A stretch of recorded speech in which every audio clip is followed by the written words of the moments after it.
Hi friends. आज का ये वीडियो इसलिए बना रहा हूँ क्योंकि कुछ बातें पिछली बार रह गई थी, उन्हें भी आप लोगों तक पहुँचाना बहुत ज़रूरी है। ये जो संदेश मैं दे रहा हूँ ये सीधा सीधा सुशांत के सभी फैंस, सभी फॉलोअर्स, वेल विशर्स के लिए है। आज आप सब लोग अलग थलग नहीं हैं, आज आप सब लोग एक सिंगल यूनिट हैं। सुशांत के फॉलोअर्स या फैंस के नाम से जाने जाते हैं। तो आप लोगों को थोड़ा सा रिस्पॉन्सिबली बिहेव करना होगा।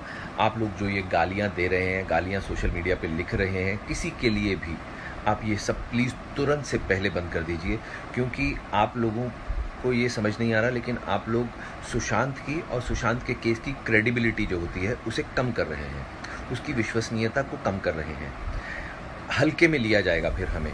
आज अगर हमारे को सीरियसली लिया जाए तो उसके लिए बहुत ज़रूरी है कि हम लोग सीरियसली पेश भी आएँ। हम लोग अगर इस तरह की ज़बान, जो बड़ी हल्की ज़बान है, इस्तेमाल करेंगे तो हमें कोई सीरियसली नहीं लेगा दोस्तों।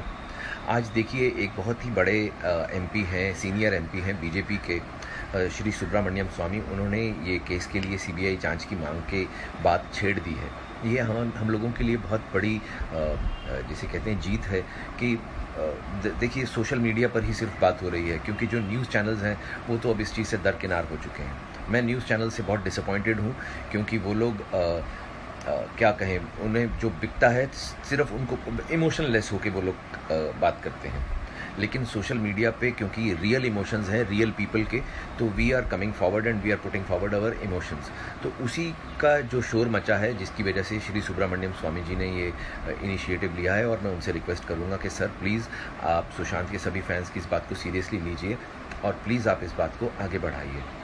आप लोगों से मैं यही कहूँगा, प्लीज़ गालियाँ देना बंद कर दीजिए, प्लीज़ कुछ भी बुरा लिखना बंद कर दीजिए किसी के बारे में भी, क्योंकि अभी हमारे पास कोई सबूत नहीं है। बिना सबूत के किसी के ऊपर भी गाली देना या बोलना जो होता है वो बेवकूफ़ी, और हम लोग हल्के नज़र आते हैं। प्लीज़ हम लोगों को हल्का मत बनाइए, आपकी ये बातें हमारे केस को नुकसान पहुँचाएँगी। दूसरी बात मैं ये कहना चाहूँगा कि कुछ एक्टर्स ऐसे हैं जो मैंने पिछली बार बहुत सारे बड़े बड़े स्टार्स का नाम लिया था, उनमें से एक खास तौर पर ऐसा आदमी है जिसे सुशांत की वजह से बहुत फ़ायदा हुआ था, जिसे रामलीला मिले, जिसे बेफिक्रे मिली, वो है रणवीर सिंह। रणवीर सिंह का मैं बहुत बड़ा फ़ैन हूँ। रणवीर, आप मुझसे उम्र में छोटे हैं, इसलिए मैं आपसे ये बात कहने की हिम्मत कर पा रहा हूँ कि आप भाई इतना एंटरटेन करते हो। जब भी किसी का इंटरव्यू चल रहा होता है तो मैंने देखा है आप बीच में घुस जाते हो, आप लाइमलाइट दूसरों से छीनने की कोशिश करते हो, आप एंटरटेन करते हो, कोई बुरी नीयत से आप नहीं करते हो। लेकिन मेरा पॉइंट ये है कि जब इंटरव्यूज़ चल रहे होते हैं तब तो आप बीच में चले जाते थे, चाहे वो सुशांत और अंकिता का इंटरव्यू हो, चाहे वो फवाद खान का इंटरव्यू हो, या कोई स्टेज पे परफॉर्म कर रहा हो तो आप नीचे से शोर मचा मचा के अपनी तरफ कैमरा बुलवाने की कोशिश करते थे। आज आप डायरेक्टली तो आपने कुछ नहीं किया है भाई, आपकी गलती नहीं है, लेकिन आपको फ़ायदा तो हुआ ना उसके मिसफॉर्चून का, क्योंकि जो फिल्में उसके हिस्से की थी वो आपको मिली। तो आपकी एक मॉरल रिस्पॉन्सिबिलिटी नहीं बनती है भाई कि आप एक बार आके उसके फ़ैन से बात करें या सीबीआई की जांच के लिए मांग करें? आप प्लीज़ इस बारे में सोचिएगा। I am sure you are a very good guy, आप बहुत अच्छे इंसान लगते भी हैं, आप मस्ती करते हैं, मजाक करते हैं, हम सबके चहीते हैं। लेकिन प्लीज़ रणवीर, आप इस बारे में सोचिए कि आपको भी इस बारे में बात करनी चाहिए। दूसरा जो शख्स है मैं जिनके बारे में बोलूँगा वो है महेंद्र सिंह धोनी जी। वो हमारे देश के बहुत ही बड़े क्रिकेटर रहे हैं, शायद इंडिया के ऑल टाइम टॉप 5 क्रिकेटर्स में से एक हैं वो। देखिए धोनी साहब, आपका मैं भी बड़ा फ़ैन हूँ। आपके पहली इनिंग्स जब आप 0 पे आउट हुए से तब से लेकर आपकी आखिरी इनिंग्स जब आप न्यूजीलैंड के अगेंस्ट रन आउट हो गए, तब तक मैं आपका फ़ैन रहा हूँ। आप समझ सकते हैं मैं क्रिकेट का बहुत बड़ा वाला फ़ैन हूँ। ये आपकी रिटायरमेंट का मसला नहीं है धोनी, कि आप चुप रहें और देश अंदाज़े लगाता रहे, और इसमें विराट कोहली भी बेचारा अंदाज़े लगा रहा है, रवि शास्त्री भी अंदाज़े लगा रहा है। ये वो वाला मसला नहीं है भाई। ये एक लड़के की मौत हो गई है, वो लड़का जिसने आपका रोल स्क्रीन के ऊपर निभाया था। तो आपने एज प्रोड्यूसर अरबों रुपया कमाया है उस फिल्म से। ऐसे मेरे को बताया गया है कि आप ही उस फिल्म के प्रोड्यूसर्स में से एक थे, या आपको उस फिल्म से बहुत फ़ायदा हुआ। तो महेंद्र सिंह धोनी जी, आपका भी ये फ़र्ज़ बनता है कि आप आगे आएँ, अपनी चुप्पी तोड़ें और प्लीज़ कुछ इस बारे में बोलें, बिकॉज़ बहुत ज़रूरी है। आप जैसे हैवी वेट लोगों का, आप सोसाइटी के वो लोग हैं जिनकी क्रेडिबिलिटी बहुत ज़्यादा है। आपने कभी भाई भतीजावाद नहीं किया, आपने कभी जातिवाद नहीं किया, आपने कभी क्षेत्रवाद नहीं किया। आपकी वजह से ही इंडियन टीम आज इतनी स्ट्रांग है। आप और सौरव गांगुली जैसे जो 2 लोग आए, क्योंकि आप लोगों ने पैरोकियल जिसे वर्ड कहते हैं ना, वो चीज़ पैरोकियलिज्म को हटा दिया आप लोगों ने पूरी तरह से। आप लोगों ने मेरिट पे लोगों को हमेशा जगह दी है। तो आप लोगों की क्रेडिबिलिटी बहुत ज़्यादा है। अगर आप बोलेंगे सर तो ज़रूर फ़र्क पड़ेगा। प्लीज़ मेरी इस बात को ध्यान से गौर कीजिएगा। फिर तीसरे वो लोग हैं जो कि सुशांत के साथ में सीरियल्स में काम करते थे या उसके बहुत क्लोज़ फ्रेंड्स थे। Where are you guys? जो टेलीविज़न के मेरे संगी साथी हैं, ये सब क्या है कि ये लोग अलग सीरियल्स में काम करते थे, हम लोगों ने साथ में कभी काम नहीं किया।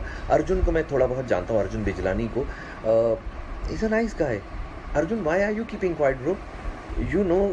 You knew Sushant very well. I believe आप लोग इंटरफेस में आसपास में आप लोगों के फ्लैट्स थे, आप लोग दोस्त थे। आप अगर कुछ बोलोगे तो ज़रूर फ़र्क पड़ेगा। फिर उसके बाद ऋत्विक धनजानी और जो पवित्र रिश्ता की बाकी कास्ट है, वो लोग क्यों नहीं बात कर रही है? जिन लड़कियों ने उसके साथ में काम किया, कृति सनोन, परिणीति चोपड़ा एंड इवन अंकिता लोखंडे और जो भी बाकी लोग हैं, मैं ज़्यादा उसके काम ऐसे नहीं देखा, तो बट जिन जिन लोगों ने उसके साथ में काम किया है, why aren't they coming forward? Why aren't they demanding a CBI inquiry? क्योंकि मेरे अकेले के बोलने से सर क्या होगा? ये आप समझिए कि मैं किसी युद्ध क्षेत्र में चला गया हूँ और मैं एक माचिस की तीली किसी के हाथ में हूँ। माचिस की तीली एक तरफ और सामने बड़ी बड़ी तलवारें हों, तो मेरी क्या औकात है? ये सब जब तक बड़ी बड़ी तलवारें नहीं निकलेंगी तब तक ये लड़ाई थोड़ी होगी। मैं माचिस की तीली से थोड़ी कुछ बात बन पाएगी। तो प्लीज़ आप लोग सब थोड़ा सा इनिशिएटिव लीजिए ना भाई। आप लोग भी बोलिए। मैं जिन लोगों से, देखिए, मेरा मन तो है कि जो सबसे बड़े सुपरस्टार्स हैं वो आकर बोलें, क्योंकि सत्यमेव जयते जैसे सीरियल में बैठकर बोलना बड़ा आसान है आमिर खान साहब, क्योंकि वहाँ पर आप कई बार हमने आपके इमोशंस भी देखे, कई बार हमने आपकी बड़ी परोपकार की जो आपकी भावना है उसे भी हमने डिस्प्ले पर देखा। तो सर यहाँ पर नहीं दिख रहा। वो लड़का तो आपके साथ ही फिल्म में PK में था भी, आप लोगों का एक एसोसिएशन भी है, तो सर आपकी क्रेडिबिलिटी भी बहुत ज़्यादा है। आपकी जो वर्चुओसिटी है, आपकी जो अच्छा करने की जो क्षमता है, वो दुनिया में बहुत मशहूर है। तो सर आप प्लीज़ आगे आइए। आमिर साहब, मैं आपसे भी रिक्वेस्ट करता हूँ, मेरा बस चले तो मैं आपको नरेंद्र मोदी साहब के बाद प्राइम मिनिस्टर बना दूँ। मैं आपको इतना पसंद करता हूँ, आपकी मैं विचारधारा से इतना ज़्यादा प्रभावित हूँ, आप इतने अच्छे आदमी लगते हैं मुझे। बट सर आपकी चुप्पी भी मुझे समझ से बाहर लग रही है, क्योंकि बाकी लोग तो चलो ठीक है, कई लोग सिर्फ कमर्शियल बातें करते हैं, कमर्शियल बिहेवियर करते हैं, उन लोगों से तो मैं क्या उम्मीद करूं। लेकिन आमिर सर, आपने सत्यमेव जयते जैसा सीरियल किया है, आप अगर चुप रहेंगे तो सर कैसे चलेगा? ये मैं आप लोगों से रिक्वेस्ट करता हूं कि प्लीज़ आप लोग आके आके कुछ बात कीजिए ना। मेरे अकेले से बात नहीं बन पा रही सर, मैं बहुत अकेला पड़ गया हूँ। मुझसे कई लोग बोल रहे हैं कि तुम पब्लिसिटी के लिए ये सब कर रहे हो, तुम स्मॉल टाइम एक्टर हो। कई लोग मेरे जो समर्थक हैं वो मुझे कहते हैं तुम अपने आप को स्मॉल टाइम मत बोलो। मैं कंफ्यूज हूँ, मैं क्या हूँ, मैं स्मॉल टाइम हूँ कि नहीं हूँ? भाई मुझे मुद्दा मत बनाइए please. I am a nobody. आप समझ लीजिए, मेरा कोई फेस ही नहीं है, मेरा नाम भी नहीं है इसमें। क्योंकि जो चीज़ ज़रूरी है वो है उस लड़के को इंसाफ दिलाना। क्योंकि अभी क्या हो गया, श्री अमिताभ बच्चन जी और उनके सुपुत्र को कोरोना वायरस की पुष्टि हो गई है। अभी सारा का सारा ध्यान, विच इज़ वेरी अनफॉर्चुनेट भाई, हमें बड़ा अफसोस है। अमिताभ साहब तो मेरे फादर के जैसे हैं, मेरे अपने पिता नहीं है, मैं उन्हीं को ही अपना पिता मानता हूँ। अब आप सोचिए कि मैं उन लोगों को कितना प्यार करता होऊंगा जिन्हें अपने फादर की जगह दे रहा हूँ। उन्हें कुछ हो गया है तो मुझे भी उतना ही अफसोस होगा जितना उनके घर वालों को होगा। लेकिन उस सब के बीच में ये केस, हमारा वाला केस, सुशांत का दब नहीं जाना चाहिए भाई, इसे ज़िंदा रखिए प्लीज़।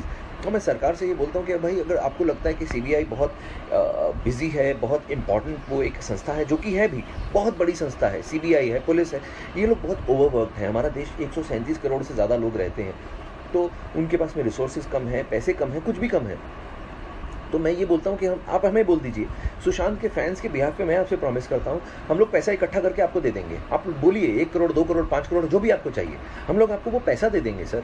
आप इसे एक पेड इन्वेस्टिगेशन समझ के कर लीजिए। हमारे लिए इतना तो कर सकते हैं आप लोग, हम तो हक से बोलते हैं, पैसा दे देंगे आपको। फिर क्या आपके पास में एक्सक्यूज़ रह जाएगा इसे ना करने का? तो मैं श्री नरेंद्र मोदी जी से, जो कि मतलब मैं उन्हें युग पुरुष मानता हूँ सर, आप तो मतलब आपके सामने मैं कुछ बोलने की भी औकात नहीं रखता। आप पर्वत हैं और मैं एक छोटा सा कंकड़ भी नहीं हूँ। तो प्लीज़ सर आप कुछ कीजिए। अमित शाह जी, आप लोग कुछ कीजिए। आप लोग तो हमारे देश के, जिसे कहते हैं ना कि आन बान और शान है, आप लोग प्लीज़ उस लड़के को इंसाफ दिलाइए। क्योंकि सर 50 सिम कार्ड कोई नहीं खरीदता है। कौन उसके घर में आया गया, ये अड़ोस पड़ोस की बिल्डिंग्स के CCTV से भी पता चलाया जा सकता है। आप देखिए कि पिछले 6 महीने में कितनी बार वो CCTV ख़राब हुआ था, उसी दिन क्यों काम नहीं कर रहा था। बड़े सारे सवाल हैं सर जिनके जवाब नहीं मिल रहे हैं। पुलिस को आके एक एटलीस्ट प्रेस कॉन्फ्रेंस कर देनी चाहिए जिसमें इन सब सवालों का जवाब देना चाहिए उन्हें।